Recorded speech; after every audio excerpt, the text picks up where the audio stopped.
एक बारिश और गुवाहाटी पानी पानी। जी हाँ, बारिश और गुवाहाटी में होने वाली कृत्रिम बाढ़ अब शायद न्यूज़ भी नहीं बन पाती है, क्योंकि इतनी बार इस मुद्दे पर लिखा और बोला जा चुका है कि ये सारी बातें लोगों की संवेदनाओं को शायद छू नहीं पाती। सरकार की बात करें तो सरकार तो चाहती ही नहीं है कि इन मुद्दों पर कोई चर्चा भी हो, किंतु इस बाढ़ ने एक बार फिर से गुवाहाटी की व्यवस्था की पोल खोलकर रख दी है, सरकारी दावों की। शहर भर में बाढ़ और इस बाढ़ के बाद गुवाहाटी का जो स्मार्ट टैग लगा स्मार्ट सिटी का, वो खतरे में आ गया है।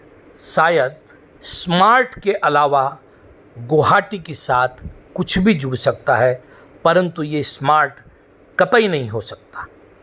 चांदमारी से जोराबाड़ तक गुवाहाटी के कई हिस्से बारिश के बाद कृत्रिम बाढ़ में डूब गए। अव्यवस्था का यह आलम था कि विभिन्न जगहों पर यातायात जाम हो गया, ठप हो गया। कमज़ोर शहरी योजना और अपर्याप्त जल निकासी ने व्यवस्था की कमियों को उजागर कर दिया, जिससे इस शहर के स्मार्ट सिटी के दर्जे पर बहुत बड़ा सवाल पैदा हो गया। जोराबाड़ में राजमार्ग जलमग्न हो गया, ट्रैफिक जाम हो गया, घंटों लोग फंसे रहे।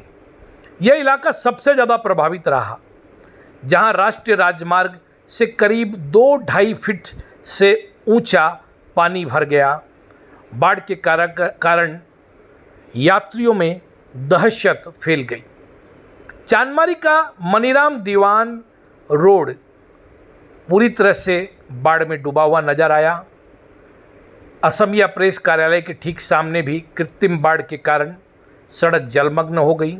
यह एक प्रमुख मार्ग है, जल भराव वाली गंदगी में बदल गई, नाली में तब्दील हो गई सड़क, और लोगों को भारी दिक्कत और परेशानियों का सामना करना पड़ा। अनिल नगर, तरुण नगर की तो बात ही न करें। एक हल्की सी फुहार भी काफ़ी है अनिल नगर और तरुण नगर को डुबाने के लिए। ये इलाके तो कुख्यात हो गए हैं। यहाँ सरकार की व्यवस्थाएं एक फुहार में डूबकर जो है उनका काम तमाम हो जाता है। आज की बारिश से फिर अनिल नगर डूब गया। अनिल नगर मंगलवार को आज जब बारिश हुई तो लोगों को उस इलाके में घुसने में डर लगने लगा। जो लोग वहाँ पर रहते हैं उन्हें इस नारकीय यात्रा से बार बार गुजरना पड़ता है। शहर का हाथीगांव इलाका भी बुरी तरह प्रभावित था। बारिश ने सड़कों को जलमग्न कर दिया। यात्री वाहन छोड़कर पैदल चलने लगे।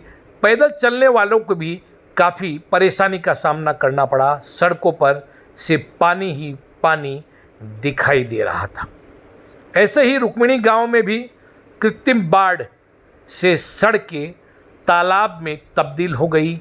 लोगों को डर लगने लगा कि अगर कोई गड्ढा बीच में होगा तो कोई भी बड़ी घटना हो सकती है। लोगों के मन में, मनोमस्तिष्क में एक बार फिर से बामुनी मैदान की वो घटना सामने आ गई, जहां एक बच्चा पानी में बह गया, अपने पिता से छूटकर स्कूटर से गिरने के बाद, और उसकी मौत हो गई।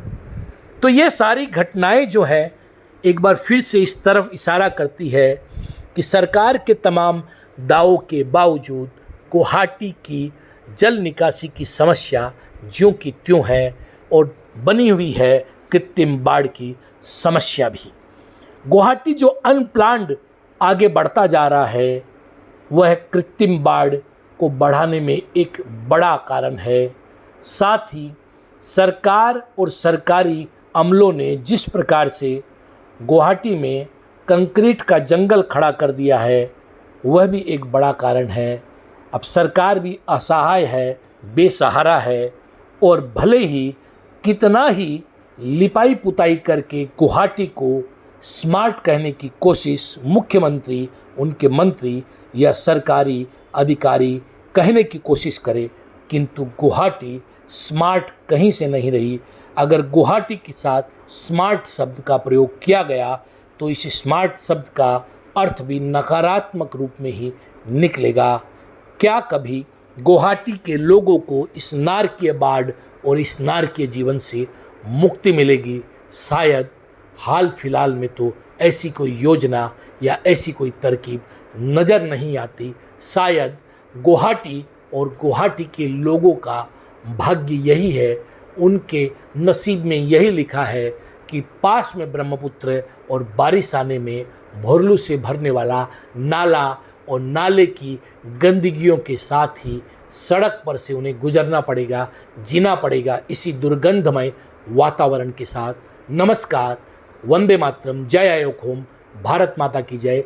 देखते रहिए नॉर्थ ईस्ट तक, सब्सक्राइब करना ना भूलें और इस वीडियो को अधिक से अधिक शेयर और सब्सक्राइब करें।